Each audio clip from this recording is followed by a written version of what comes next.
Hi,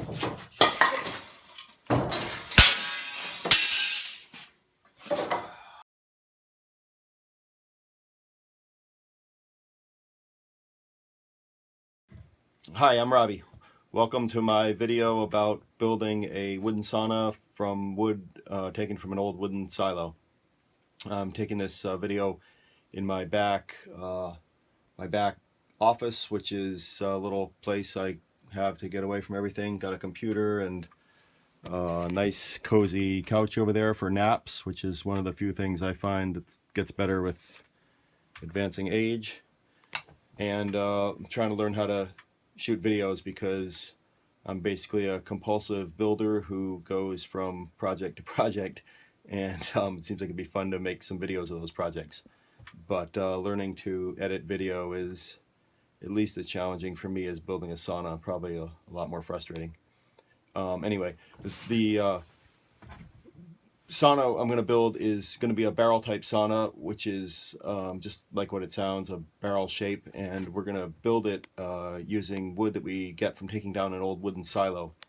Some neighbors and friends have a pretty old wooden barn with a old wooden silo. We think the silo was probably made, I don't know, probably in the 1940s, something like that, and it's leaning pretty hard and it looks like it's going to fall down.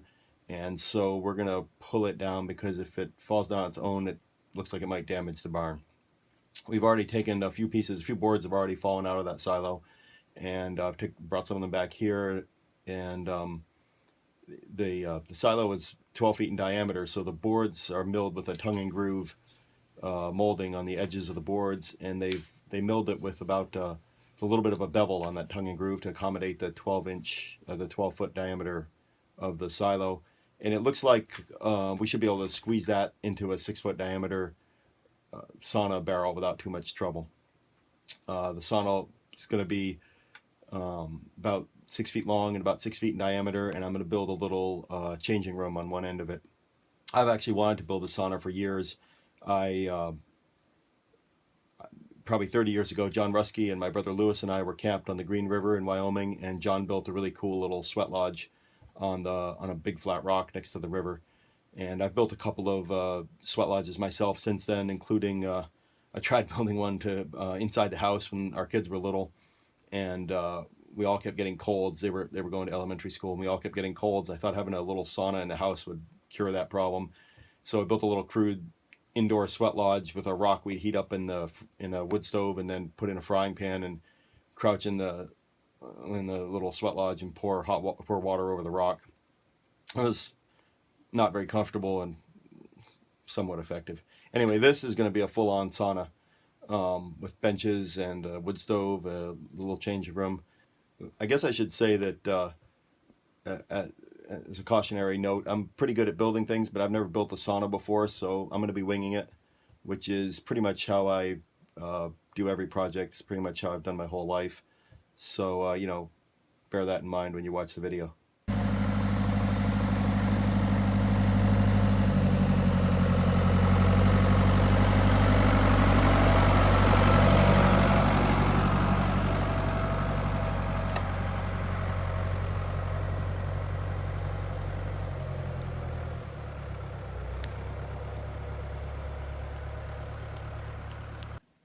So that's an old Gaffner Iron Mule forwarding trailer behind that Heston tractor, for anyone who's curious about that sort of trivia.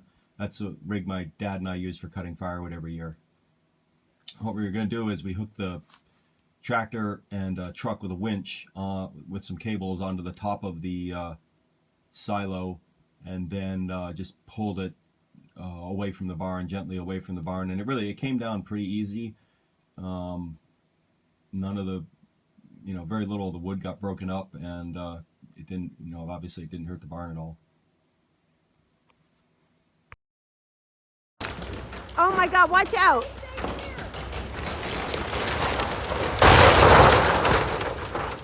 Oh my God.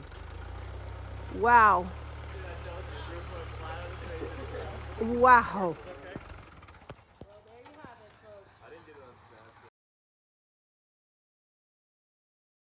We had to take the long way home with that load of wood from the silo because no chains on the tractor, and there was a hill we didn't think we could get up. So it was dark by the time we got home. And then it snowed a few days later before I got a chance to cut it up. So actually there was so much snow on the metal I put over it that I couldn't pull the boards out without lightening the load by shoveling some of the snow off.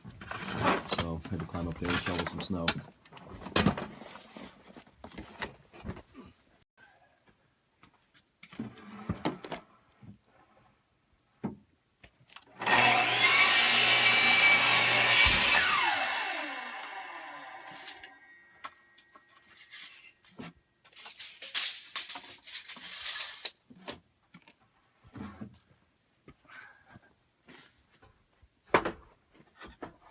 My brother Lewis helped take down the silo, and he also wants to make a sauna. Looks like we've got plenty of wood for 2 saunas.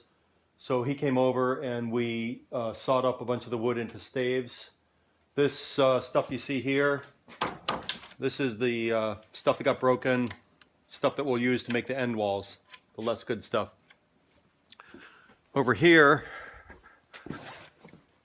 we've got the actual staves, cut to 71.5 inches. We went a little under 6 feet so we could clean up a little bit of the ends, a little bit of the rot in places.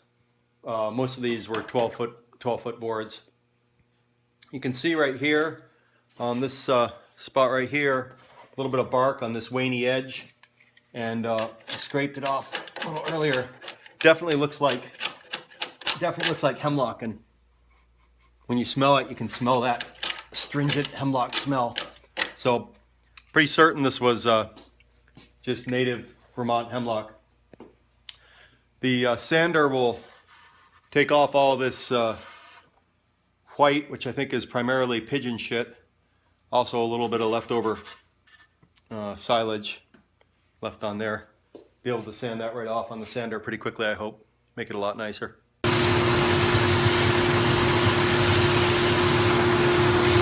So here's my brother Lewis sanding. He's doing a really nice job actually, and he sanded that whole big pile. Here are some rough pieces that haven't been sanded that I laid up in rough circle. This is going to be the end wall that has the chimney go out of it, and use that sort of crude compass to scribe a circle on it. And then I took the boards and cut the curve on the end of each board on my bandsaw.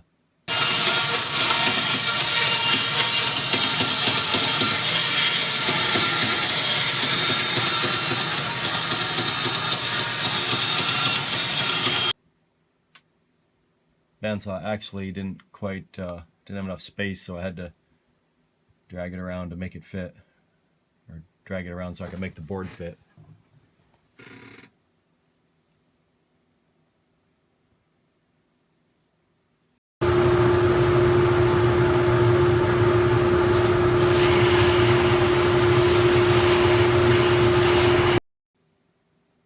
And then I took those boards and sanded them.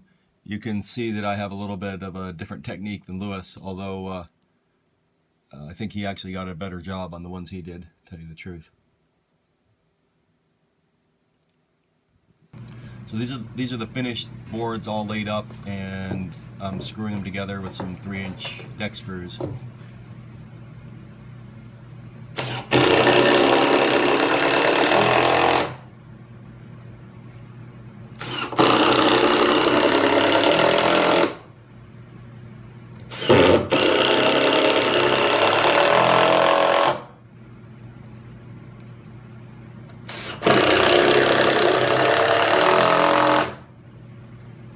And then here's what the finished end wall looks like.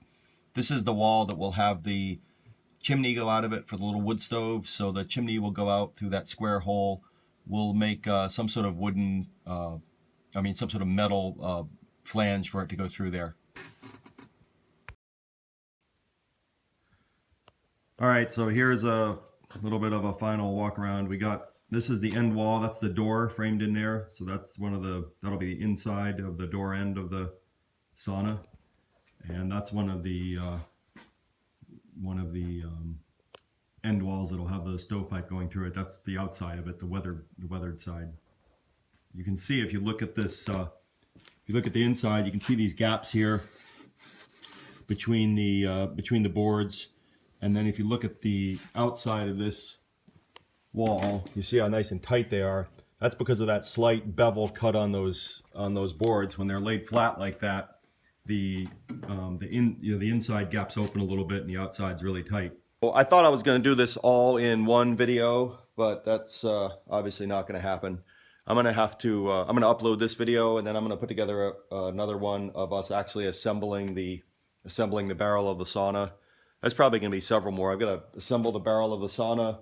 We've got to go in the woods and get some logs to make some skids for the saunas to sit on, and also gonna have to make the changing room. Gonna have to make a wood stove or buy a wood stove and fit it for the sauna, and of course ultimately someday have to try it out too.